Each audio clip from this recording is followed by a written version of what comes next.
Ok, voltamos aqui na sequência do nosso Além da Notícia. Obrigado a tanta gente que está aí participando, mandando mensagem para cá. E nós estamos abordando hoje aqui temas diversos de atualidade neste momento no Brasil. Por exemplo, hoje de manhã o presidente Michel Temer deu uma entrevista à Rádio Tupi, no Rio de Janeiro, e nessa entrevista ele disse que a reforma da Previdência não saiu da pauta política do país. Ele diz apenas que a votação foi adiada por causa da implantação da intervenção federal no estado do Rio de Janeiro. César, o presidente, quando diz isto, ele está dizendo que vai voltar a tratar do assunto ou simplesmente ele não quis reconhecer que é difícil demais se tratar deste tema, mas que ele não quer entregar os pontos também? Eu vejo assim, né? Esse é um tema que o presidente tinha que se preservar. Existe a liturgia do cargo, né? O presidente ele tinha que ter porta-vozes da área para poder falar sobre esses assuntos, né? E não tomar, porque acaba criando um certo embargo, até nas colocações que ele faz, né? Do ponto de vista técnico, né? Comete erros, isso acaba impactando a aprovação da medida. Ela se torna uma aprovação política e não uma aprovação econômica. A questão da Previdência é urgente. Não é urgente por conta de você falar que eu não quero que a pessoa aposente mais nova, essas coisas não. É porque, tecnicamente, você tem que contribuir e tem que ter o recurso lá para poder pagar as aposentadorias. O que acontece é que hoje esse fator vai gerar uma situação daqui nos próximos anos de simplesmente não se pagar a aposentadoria, né? Então isso não pode acontecer. Então é importante sim, não só para as contas públicas, porque você tem um erro técnico aí de falar que o problema está na Previdência, quando na realidade muitas vezes está na Seguridade. Então existem os aspectos assistenciais que custam muito aos cofres públicos e provavelmente esses assuntos acabam não sendo trazidos à tona, das exceções, né? Existem exceções que acontecem, isso aí tem que ser tratado urgentemente, né? E do ponto de vista técnico, o presidente ele coloca essa situação porque realmente é urgente. E é preciso então que a classe política tome essa consciência e quando o presidente coloca que não tirou da pauta, porque ele sabe, do ponto de vista econômico, que é um desastre não se fazer a reforma da Previdência. O que a gente ouve, e eu imagino que vocês, por estudarem tanto também a questão nacional, devem concordar, é que o país não consegue pagar tanto tendo uma receita tão baixa, ou gastar tanto tendo uma receita tão baixa. E a questão da Previdência é um dos grandes gargalos de tudo isso aí. Agora, Rócio, para se fazer uma reforma da Previdência, o que não se pode deixar de reformar na Previdência? Olha, com relação à Previdência, tem que arrecadar mais de quem mais ganha e pagar de forma mais equânime isso daí. A gente sabe que não tem como fazer uma arrecadação, não ter uma receita e uma despesa maior. Há necessidade de fazer essa reforma, há necessidade de redução de aposentadorias milionárias, o equilíbrio de uma aposentadoria com uma pensão também tem que ser revisto, isso daí não pode deixar. Eu vou dar um exemplo aqui, um juiz ganha R$50 mil por mês, ele é casado com uma juíza que também ganha 50 mil por mês, o juiz se aposenta, o cônjuge falece, ele vai receber entre aposentadoria e pensão R$100 mil. Tem que ter um teto máximo. Me parece que o governo não conseguiu convencer os parlamentares em relação a isso daí, a questão de como é que se vai? Acumular pensão e aposentadoria, isso daí tem que ser mais debatido e o debate da Previdência tem que ser levado para a academia, para as associações, para todo mundo que possa dar sua contribuição. Se falava muito em reforma da Previdência, porém o governo não conseguiu convencer as pessoas. O senhor que mora no subúrbio, que não tem acesso à informação de forma mais facilitada, o máximo que ele vê é um telejornal às 23 horas, às 22 horas, e ele não consegue acompanhar essa discussão. Então, deveria aumentar essa discussão para que as pessoas conhecessem um pouco mais e pedir colaboração das pessoas. A reforma da Previdência é necessária e urgente. Ronaldo, você falou aí, a primeira agenda do próximo presidente é com relação à reforma da Previdência. Tem que ser feita, tem que ser mais discutida e debatida e tem que cortar na própria carne se preciso for. Ainda continuando esse mesmo tema, César, parece que o grande paredão em que o governo chegou, não conseguiu ultrapassar, foi o funcionalismo público. Porque o funcionalismo público não aceitava que se mexesse nos direitos dele e não se mexesse, por exemplo, no dos militares, no do parlamento, no do judiciário. É justo e é correto e será necessário, numa reforma, se mexer em todos estes poderes? Na verdade, se você for olhar os feudos que se formam para defender os seus direitos, você não anda para frente. Então, eu acho que a Previdência ela tem os seus problemas, as medidas têm que ser tomadas, não do ponto de vista, medidas transitórias. Não, porque esse transitório nunca acaba, né? Se transforma em permanente. Mas tem que olhar o que realmente está errado na Previdência, fazer as mudanças logo para as próximas gerações e conversar o passado de uma forma tranquila e que não prejudique as pessoas. Agora, não se pode aí também você dar voz a esses pequenos feudos e você prejudicar toda a sociedade por causa de uma determinada situação, né? Seja do judiciário, do legislativo, até do poder executivo. Do ponto de vista técnico, é uma questão matemática. Todo crédito corresponde a um débito, senão vai ficar vermelho. Então, do ponto de vista matemático, simplesmente, realmente, as receitas não estão cobrindo as despesas. Colocam culpa na Constituição, que criou algumas questões, vão colocar culpa em um punhado de coisas. Mas o importante é uma questão de chegar a um consenso de que essa situação não pode continuar. Nós já estamos sendo avaliados no exterior, né, porque o país está entre 7ª e 8ª economia do mundo. Não é uma economia qualquer. Então, você tem avaliação das empresas de risco, baixando o grau de investimento do país, você tem recomendações dizendo com relação à Previdência, ou seja, é um problema que extrapola o âmbito nacional. E veja, essa interrupção agora na reforma da Previdência causa um mal para o país, para a economia do país, como você bem disse, as agências de investimento baixando a nota do Brasil. E isso é importante pelo seguinte, que o país... O cidadão comum não entende isso. Porque vai acabar impactando o cidadão comum. Porque as empresas... Não entende, mas sente, né? Sim, mas as empresas trabalham com crédito. Quando você toma uma decisão de rebaixar a nota do país, vai aumentar a taxa de juros para a tomada de empréstimo pelo governo.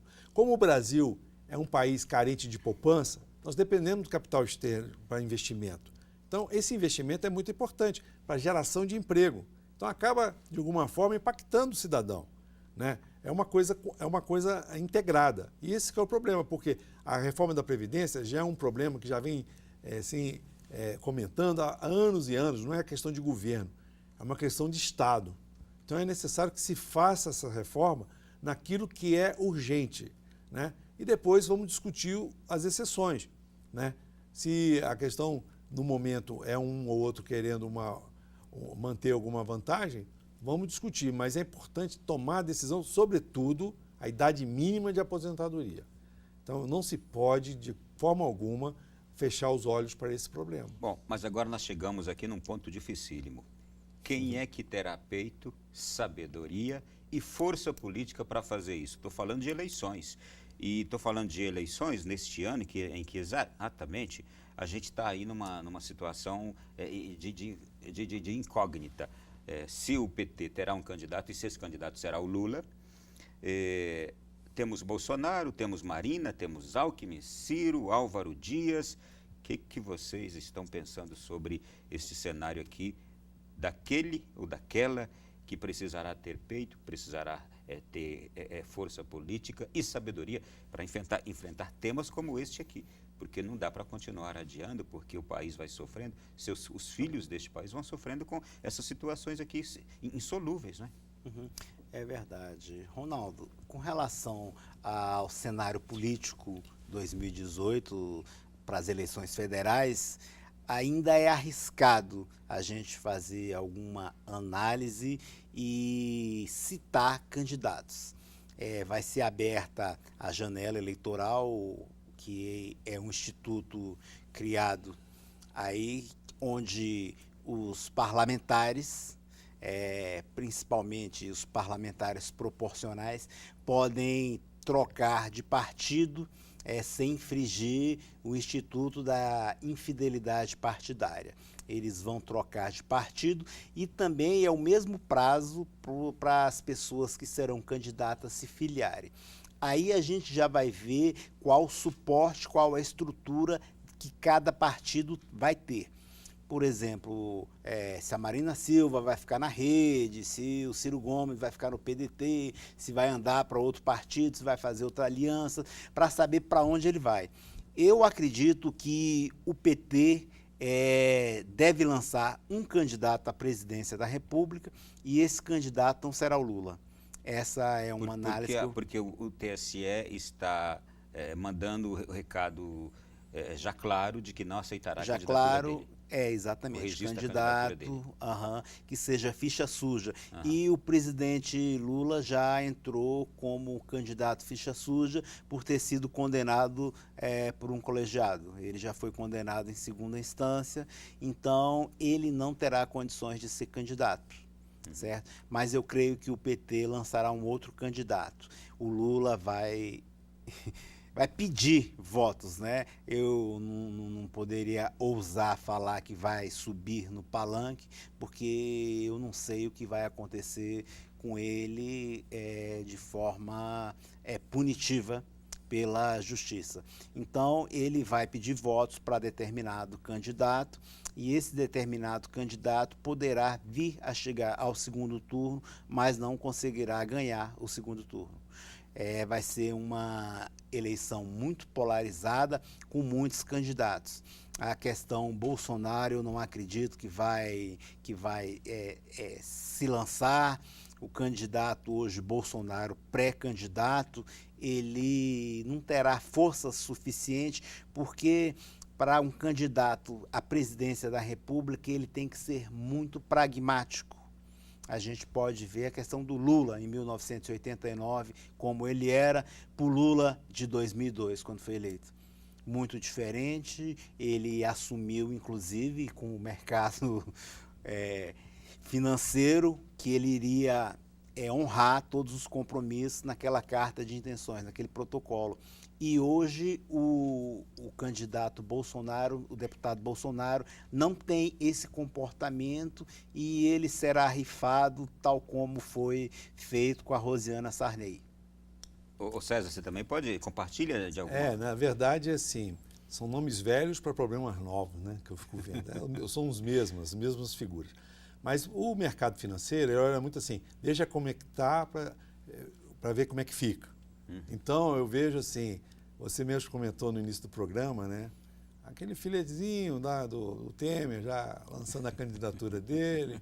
Eu acho que teremos novidades aí porque realmente eu acho que o presidente, apesar da baixa popularidade, ele tem contado com um apoio muito grande da área econômica. Então, os números estão melhorando.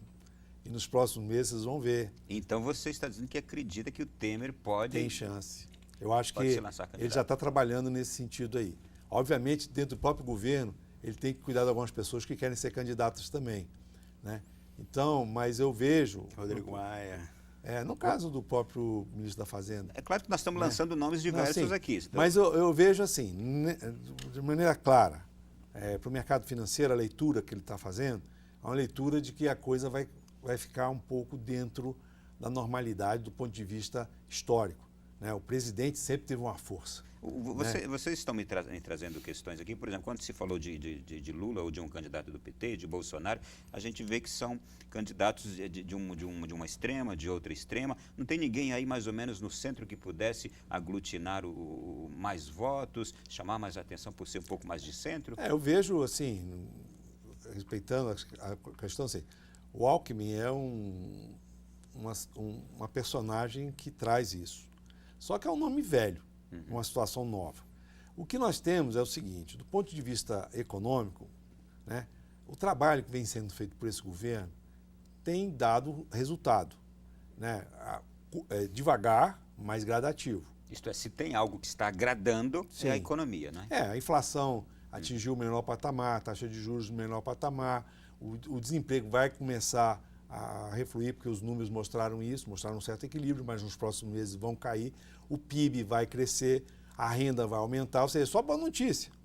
O país está vendendo 60 bilhões de dólares de superávit. Então, isso tudo gera emprego, gera melhoria. Agora, isso tudo vai ser trabalhado nos próximos meses. Eu acredito piamente que o governo ele tem na mão toda a máquina.